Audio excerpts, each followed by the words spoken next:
What's going on, guys? It's your boy Nick coming at you today on the channel with an update for my Phantasm Spiral deck for the post-October 2022 ban list.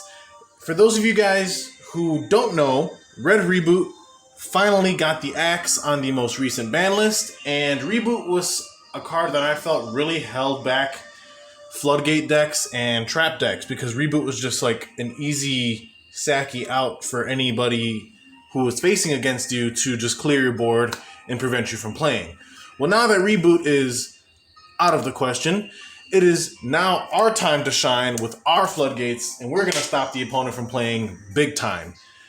Phantasm Spiral Dragon is a deck that I had on my channel. I had a profile before about a couple months ago now, and it received some pretty good feedback, and I wanted to bring you guys an update for this deck post ban list. So for those of you that are new to the channel, welcome.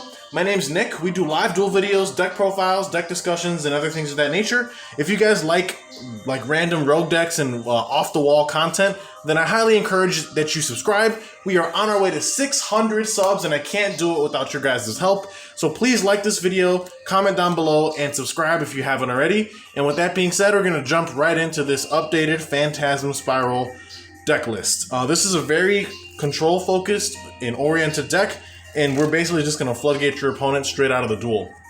So we're starting off with just one copy of the Phantasm Spiral Dragon himself. He's a level 8 water worm, normal monster with 2900 attack and 2900 defense. You just play one copy of this simply because you don't want to brick on this. This is a control deck. Obviously, you want to draw cards that are going to control the pace of the game. You don't want to see too many copies of this card, but it is still good enough to play as a one-of. Moving on, we are on triple copies of the famed Megalo Smasher X. This is pretty much the strongest attack normal summon water monster that the game has to offer. At 2000 attack, it is a dinosaur type water attribute normal monster, 0 defense, and we play triple copies of this card simply because we need a very strong normal summon vanilla monster. And this just happens to fill that bill perfectly fine, given that it has such a great base stat line. And once you get your floodgates and whatnot set up, it's going to be very hard for your opponent to play, even through something as simple as the Megalo Smasher. So triple copies of that, just like I said, to give the deck a very strong normal summonable monster. And then to continue on with that trend, we're on one copy of Yugioh. This is pretty much the second strongest vanilla water monster the game has to offer in terms of attack stats. It's at 1850 attack and 1000 defense. It is a water level 4 reptile monster. So again, just an additional normal monster that we play simply because we don't play very many monsters in this deck. And obviously at some point we do want to start pushing for game. And these little vanilla guys are going to help us get there. So one copy of Yugioh to round out our level 4 water normal monster pool. Then we're on one copy of Tenyi Spirit Shatana.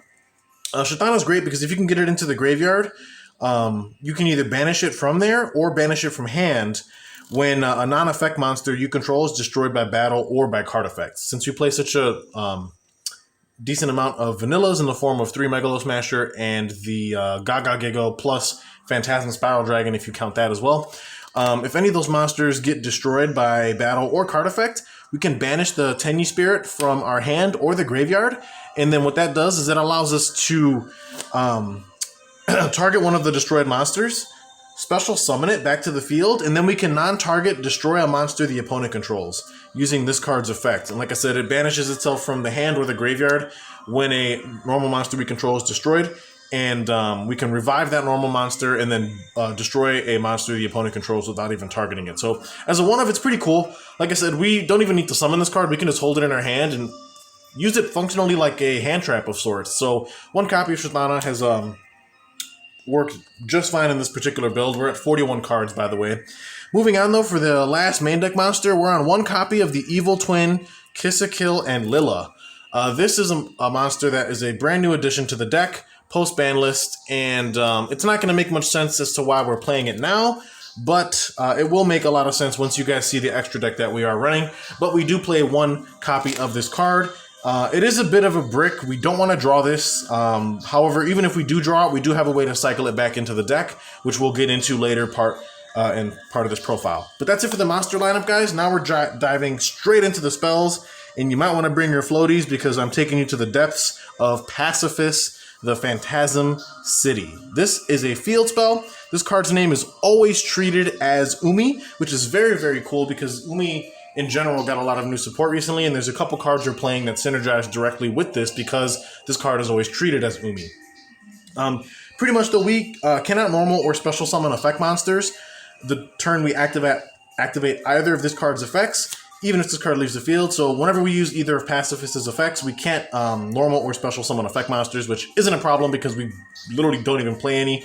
And the ones that we do play, we never summon them. So once per turn, if we normal or special summon exactly one normal monster and no other cards, we can add a Phantasm Spiral card from the deck to our hand. So whenever we normal or special summon one of our vanilla monsters, we get an instant +1 to our hand with the search of a field spell, which is really strong. Then, if the opponent activates any card or effect except during the damage step, and we control no tokens, we can special summon a Phantasm Spiral token. It's a worm type, water attribute, level 8, 2000 attack, 2000 defense, and here is our lovely Phantasm Spiral token himself, the blue sheepy boy right here. It's a shame because Konami never actually printed a Phantasm token, but this is what we're using in place of it. So what's crazy about this is the secondary effect of Pacifist feeds into the first effect, meaning when the opponent basically breathes, because if they activate any card or effect and we control no tokens, we can generate a Phantasm Spiral token during their turn, or at any point really. And then what's cool about this is the tokens are treated as normal monsters. So when we normal or special summon a normal monster, it triggers the effect of Pacifist to get us a search for a Phantasm Spiral card from deck to hand, which is I think is really, really cool. So this deck generates advantage on the opponent's turn a little bit, and it's honestly, like, once the engine gets rolling, it's very difficult to stop, especially once you see the Floodgate lineup that we're going to be running. So triple copies of Pacifist. The deck lives and dies by this field spell, but luckily we have ways to not only protect it, but also recycle it as well. But moving on, triple copies of Fish Sonar. This is one of the newer Umi support cards I was referring to that directly supports our field spell, because our field spell is treated as Umi, which means when we have the field spell up and we activate Fish Sonar, we get Fish Sonar's full effects, which is awesome. So the first effect is we can add a level 7 or lower monster from the deck to our hand that either mentions Umi or that is a water normal monster. So this is a searcher for pretty much our Megalo Smashers and our Gaga Gigos. It does not search Phantasm Spiral himself because he is a level 8, not a level 7 or lower. So keep that in mind, but it searches pretty much any of our level 4 normal monsters. Then, if Umi's on the field, keep in mind Pacifist is treated as such, you can then special summon a water normal monster from our deck. So pretty much, if we already control Pacifist, we can go Fish Sonar. It lets us search a monster and then special a normal monster from deck, which most of the time will be the Phantasm Spiral Dragon himself, and that's why we play the one-of copy, because Fish Sonar can special it from deck, which is pretty nice given that it's a 2900 beat stick, and once we set up our board, it's going to be difficult for our opponent to play through that. So triple copies of Fish Sonar, very, very reliable card. Much better than, I know a lot of older Phantasm Spiral deck builds used to run Fossil Dig, but think of Fish Sonar as the replacement for that, more modern replacement. Moving on, 2 copies of Pot of Extravagance. Again, we don't care about our extra deck whatsoever. We never summon anything out of there, very rarely. So we pretty much just, banish either 3 or 6 random cards and then get a free draw 1 or a draw 2. Usually we're going to be banishing 6 to get the draw 2, because why not? Obviously, the more cards in our hand, the better, because, again, this deck plays a ton of traps, which you guys will see shortly. So 2 Extrav, and then brand new for this deck is 2 copies of Ultimate Slayer.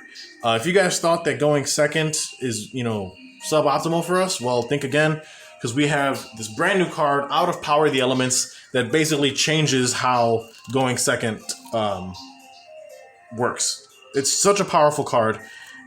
Your opponent cannot activate monster effects in response to this card's activation, so its functions similar to how Dark Ruler No More functions. Then we send a monster from our extra deck to the graveyard, then target a monster the opponent controls with the same card type. Fusion, Synchro Xyz, Pendulum, or Link. Shuffle it into the deck.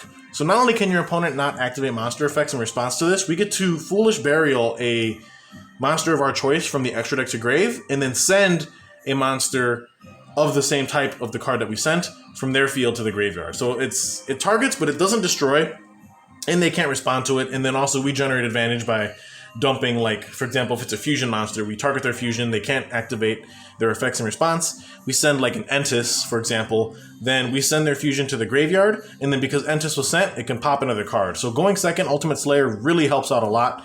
I know the card is extremely expensive right now, but it definitely finds a really good home in this deck, I feel.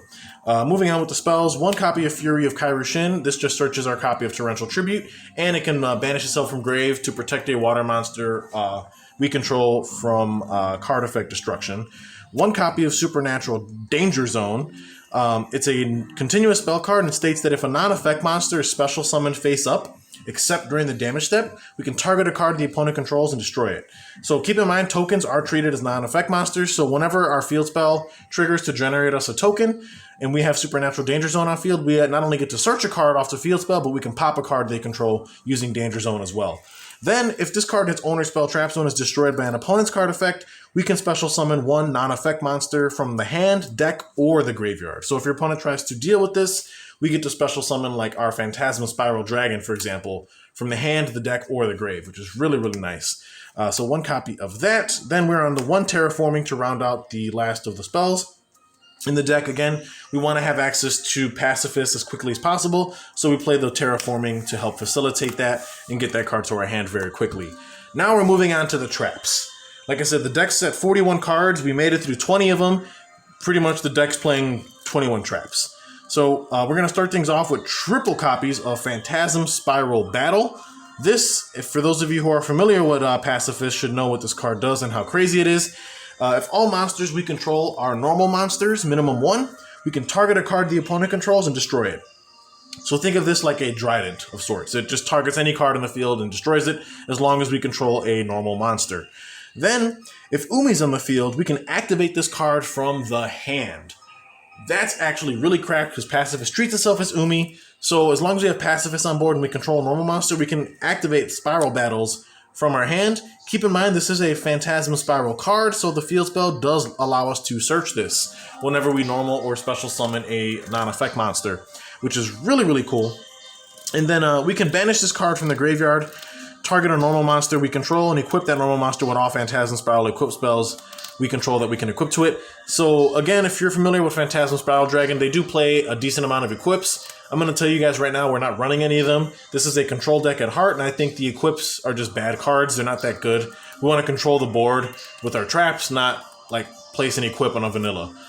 So triple copies of Spiral Battle. Also note the lack of a once per turn clause on this, meaning even if you open multiple, as long as you have Umi on board and you control a normal monster, you can activate each one of these from your hand, even if it's in the same turn. So it's very, very strong. Moving on though, 2 copies of Phantasm Spiral Power, the other Phantasm Spiral trap that the theme has to offer. It states if all monsters we control are normal, minimum 1, we can target an effect monster the opponent controls, and until the end of this turn, it loses 1,000 attack and defense, also has its effects negated. So this is pretty much like an in-archetype Infinite Impermanence, with the added benefit of an attack and defense reduction attached to it, which is cool because that means we can use this card in the damage calc, which not a lot of things can activate there. Also, if we can have Umi on the field, you can activate this card from your hand as well. So just 2 copies of this. Keep in mind it is a Phantasm Spiral card, so the field spell does let us search it as well. Moving on, 2 copies of Torrential Tribute. Again, we just want to clear the board and prevent the opponent from establishing anything, so 2 Torrential does the job quite well. Keep in mind we can search the Torrential off the Fury of Kairyu-Shin. Then we're on triple copies of Dimensional Barrier, again because we literally do not want the opponent to have any fun.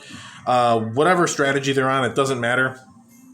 We can call, Synchro, Fusion, Xyz, Ritual, for example. It's just the opponent can't summon cards of that type, and any cards on field of that type have their effects negated for the turn. Very strong card, especially because it is chainable. So even if the opponent tries to preemptively out it, once you know your matchup, or even if you don't know your matchup, just call whatever you think is best. But D-Barrier is very, very strong, especially at 3 in this list. Moving on though, triple copies of Dogmatic of Punishment. Again, we'll get to the extra deck shortly, but we run triple copies of this just to, again, prevent the opponent from establishing. And we play a lot of very good extra deck targets for this card that we can dump off of it and generate more advantage. Then, for some more of our Floodgates, we're on triple copies of Skill Drain. Again, we do not want our opponent to have any fun or play the game in any capacity, so playing 3 copies of this card just seems very, very fitting. Shout out to the Lost Art copy that I have. I believe that version is pretty expensive now. I bought it when it was like around $30, but ever since Skill Drain went to 3, the Lost Art's shot up to the moon from what I understand. Moving on though, 2 copies of Sea Stealth Attack.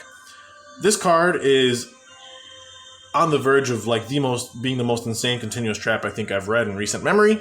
It states, when this card is activated, you can activate an Umi from your hand or graveyard. So, like I said, this deck lives and dies by the field spell. If the opponent outs the field spell by chance, we can just reactivate it right from our graveyard with Sea Stealth Attack. So if they thought they got rid of it, well, it's coming right back. Then, while Umi is on the field, this card gains the following effects.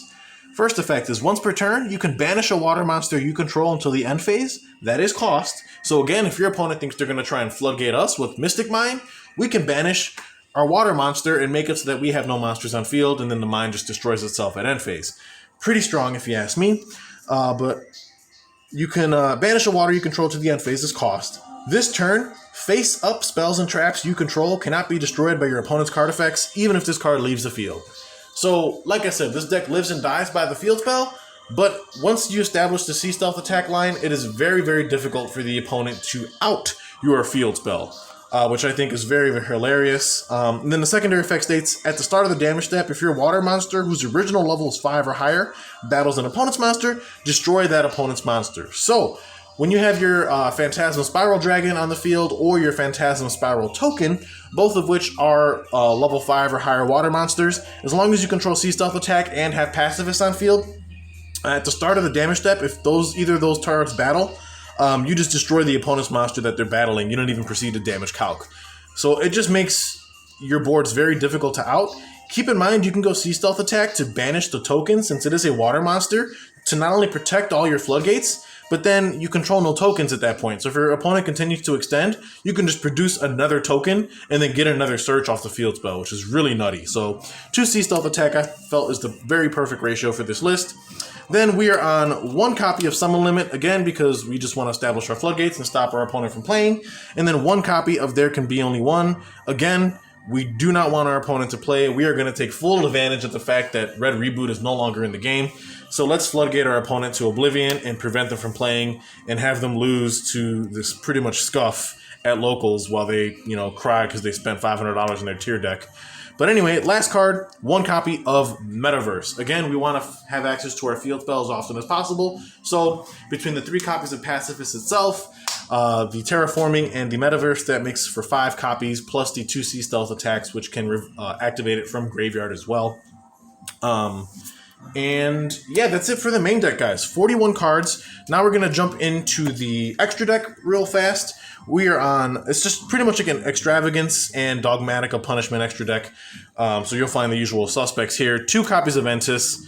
Again, you send this to the graveyard, it can target a card on the field and destroy it. 2 copies of Garua, the Wings of Resonant Life. This is brand new out of Power of the Elements. This card gets sent to the graveyard. You can draw 1 card, so that's really, really cool. Then we're on 2 copies of Wind Pegasus Ad Ignister. While this card's in the graveyard, if a card we control is destroyed, we can banish, target a card the opponent controls, banish this card from grave, and then shuffle that targeted card into the deck. 2 copies of Toad. Thank God it wasn't banned. So we can still use Toad to facilitate punishment plays. When Toad is sent to grave, it just lets us target a water monster in the graveyard and add it to our hand, which is really nice, so we can grab back our vanillas if we need a normal summon for the following turn. 2 copies of Farragut. Again, if it's sent to the graveyard, we get to draw a card and then place a card from our hand on the bottom of the deck, so we get some cycling, which is nice in case we draw like our garnets and whatnot. And then 2 copies of Evil Twins Trouble Stunny. This is why we're playing the Live Twin card in the main deck. Pretty much, if this card is in the graveyard, we can banish this card from our grave, then send an Evil Twin monster from our hand, deck, or face-up field to the graveyard as cost, and then send any card on field to the grave, non-target. So while this is in the graveyard, we can banish this, then Foolish Burial, the Evil Twin card in our main deck, and then we can send any card on the field to the graveyard, non-target, which is really strong. And then for the last card we play in the extra deck is actually a card we can actually summon if we so wish, and that is 3 copies of Defender of the Labyrinth. Note that this is Labyrinth, not Labyrinth. It has nothing to do with the Labyrinth Mommy cards that came out of Tactical Masters. This is a Earth Warrior Link 2 monster requiring 2 normal monsters as the material. And it states that non-effect monsters we control gain 500 attack. Also, all effect monsters the opponent controls lose 500 attack. And then if this card in its owner's possession is destroyed by an opponent's card, we can target a non-effect monster in our graveyard and special summon it. So this is cool if we ever do want to go into this. It just buffs all of our monsters, debuffs theirs, and then when this card dies, it floats into a vanilla, which is pretty strong. So that's it for the extra deck, guys. Let's jump into the side deck briefly, because in case the opponent thinks they're going to steal a game in post-game 1, we're going to remind them that we sided better than they did. So for our side, we're on triple copies of Heatwave.